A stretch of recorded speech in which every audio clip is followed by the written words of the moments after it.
Penyidik Polda Metro Jaya menggelar rekonstruksi klinik aborsi ilegal yang beroperasi sejak tahun 2017 di Percetakan Negara, Jakarta Pusat, Jumat siang. Rekonstruksi tersebut diikuti 10 tersangka.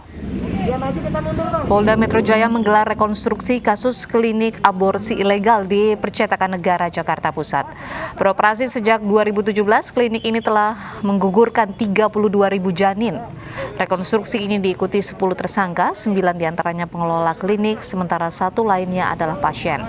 Dalam satu hari, klinik ini biasa menerima hingga 6 pasien yang menggugurkan kandungannya. Rekonstruksi digelar guna mencocokkan peran masing-masing tersangka dalam klinik ini.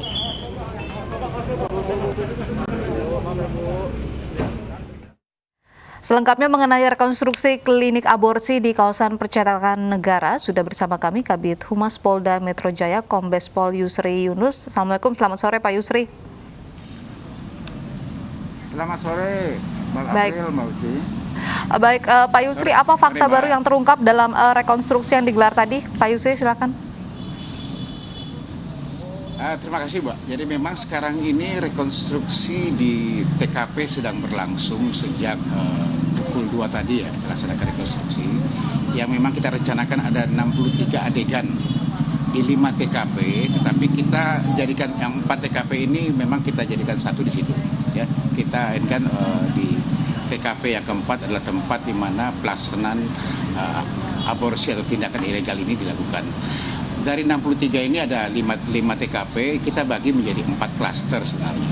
Ya, klaster pertama adalah klaster mereka merencanakan si pelaku tersangka yang akan melakukan aborsi ini melakukan perencanaan. Yang pertama di rumahnya, kemudian di kos pacarnya, juga di kantor pacarnya, dan yang keempat adalah tempat di mana di depan daripada klinik aborsi janjian antara RS dengan pacarnya bersama dengan ED, ada salah satu pegawai daripada klinik aborsi ini.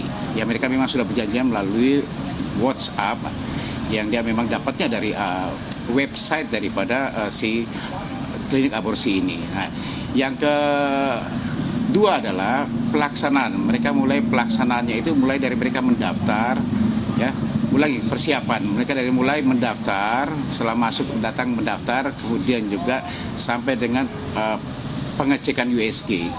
Yang ketiga adalah pelaksanaan tindakan yang dilakukan oleh dokter bersama bidan. Ya, tindakan, dan yang keempat adalah setelah, ya, pasca setelah tindakan tersebut. Nah, ini yang akan kita peragakan dari 63 apa yang sudah dituangkan oleh masing-masing tersangka, ke 10 tersangka ini yang coba kita tuangkan dalam peragaan masing-masing. Ya, jadi pertanyaan, apakah kemungkinan 63 akan bertambah, 63 adegan tersebut? Mungkin saja. Nanti kita sambil berjalan kita bisa melihat fakta-fakta yang ketemu nanti pada saat dilakukan rekonstruksi. Inilah nanti yang kita coba nanti menyimpulkan untuk melengkapi semua berkas perkara yang ada. Begitu Mbak Putri, Mbak April. Ya baik, lalu apa langkah selanjutnya Pak setelah olah TKP ini?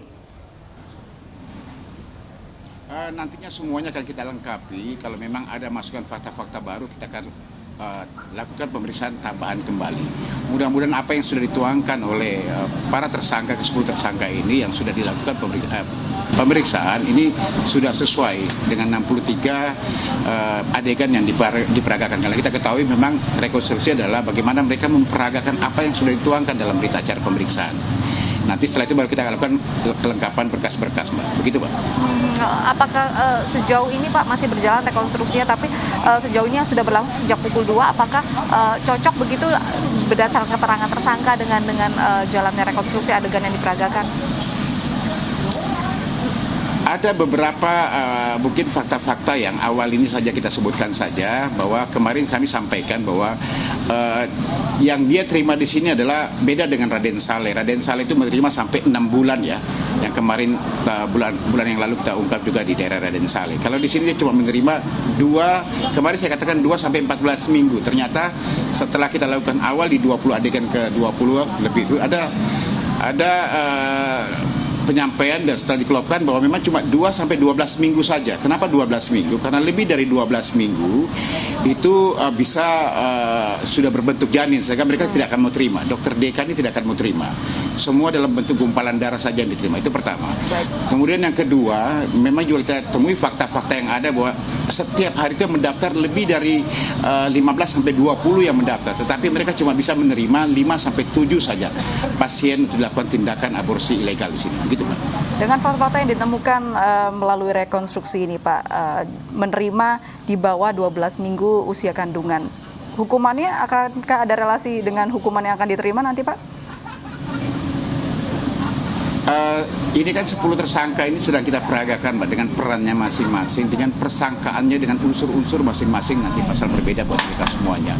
Yang kita ketahui bahwa memang persangkaan di Undang-Undang Kesehatan sudah kita atur, memang termasuk dari beberapa KUHP. Nanti sambil berjalan nanti kita melihat bagaimana perannya masing-masing, unsur-unsur apa, pasal-pasal apa yang diterapkan ke masing-masing para pelaku dari ke-10 orang ini. Pak, dari 10 tersangka begitu, siapa Pak yang paling aktif begitu dalam proses pengguguran janin ini? Kalau kita lihat di sini kan perannya masing-masing, Mbak. Tapi kan memang pemilik daripada klinik inilah yang memang salah satunya yang paling aktif. Kemudian juga dokter, oknum dokter yang ada, yang memang melakukan tindakan untuk aborsi. Inilah yang peran yang paling aktif dan memang punya peran yang dianggap paling penting. Kenapa saya katakan si pemilik? Karena pemilik ini semua yang mengatur, sampai ke masalah keuangan pun dia semua yang mengatur. Masalah pembagian semuanya anggota yang ada di sini itu pun juga dia mengatur. Anggota daripada klinik ini sendiri. Apakah nantinya pemilik dan juga dokter yang perannya paling aktif begitu akan dikenakan hukuman yang lebih berat dibandingkan tersangka lainnya begitu, Pak, nantinya? Paling tidak pasalnya begitu yang dikenakan? Nanti kita sambil berjalan. Ya, tentunya seperti itu, Mbak. Makanya saya katakan tadi, dengan perannya masing-masing nanti untuk bisa memenuhi unsur-unsur pasal persangkaannya seperti apa, nantinya akan sambil berjalan, Mbak. Baik, Pak, ini kan konsumennya juga salah satunya ditetapkan sebagai tersangka ya, Pak, ya, dalam kasus ini. Apakah nanti ada rencana untuk mencari klien-klien lainnya, Pak, yang sebelum ini? Salah satu yang bisa membuat para pasien-pasien yang mau melakukan aborsi di tempat-tempat klinik ilegal, baik yang kemarin sudah kita ungkap dan sebelum-sebelumnya, adalah bahwa memang klinik ilegal ini ada satu sistem yang mereka mau. Kenapa? Karena nama serta alamatnya itu bisa dirahasiakan. Contoh saja pada saat mendaftar, tidak perlu mengeluarkan KTP, cukup menyebutkan namanya saja.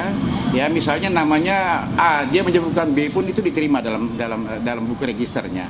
Tetapi yang dilakukan pemeriksaan adalah setelah itu adalah USG untuk mengetahui umur. Karena apa harus mengetahui umur dari janin ini? Saya katakan tadi, misalnya lebih dari 2 minggu, kalau 2 minggu saja cuma 2 juta. Tapi lebih dari 2 minggu itu sudah memang dia bisa tahu ini umurnya yang terakhir ini 5 minggu. Langsung ditentukan itu harganya adalah 4 juta. Begitu, Pak. Pak, ini janin yang digugurkan tidak sedikit sudah 32.000 janin. Bagaimana para tersangka ini kemudian membuang janin yang sudah digugurkan ini, Pak, dari hasil rekonstruksinya? Jadi memang ini agak berbeda dengan Raden Saleh bulan yang lalu ya, yang kita ungkap. Kalau bulan Raden Saleh kemarin itu dia bisa menerima janin sampai 6 bulan. Kalau di sini cuma sampai maksimal 2 minggu. Kenapa 2 minggu? Menurut keterangan dari oknum dokter DK ini, karena di bawah 2 minggu itu masih gumpalan darah. Jadi sehingga pada saat dia lakukan tindakan, dalam waktu 5 menit dia bisa melakukan tindakan, kemudian dibuang ke kloset. Ya, itulah kemarin kita ambil di septic tank, ambil salah satu bukti yang sekarang kita lagi cek di laboratorium forensik ya di dalam ini. Tetapi kalau yang di Raden Saleh kemarin, karena memang sudah berbentuk tubuh manusia, sehingga mereka menyiapkan alat untuk kremasi pembakaran, walaupun sebelumnya disiram dengan bahan kimia. Tetapi kalau tidak hancur akan dibakar dengan menggunakan alat khusus memang. Kalau di sini tidak ada. Cukup karena gumpalan darah, cukup dibuang saja ke kloset yang ada. Pak, ini hanya dibuang di kloset begitu, di septic tank. Apakah ini akan menyulitkan begitu pengumpulan bukti-bukti, Pak? Kemarin sudah kita bongkar septic tanknya, sudah kita lakukan ambil sampel di sana untuk kita lakukan pengecekan di laboratorium forensik, Pak. Itu masih ada, karena memang pada saat kita lakukan penangkapan penggerebekan di lokasi ini ada satu tersangka yang sudah kita amankan ini memang baru saja selesai melakukan aborsi, Pak. Sehingga ada semua bukti itu. Baik, terima kasih Pak Kombes Pol Yusri Yunus sudah bergabung dan berbincang bersama kami di Ayu Sore.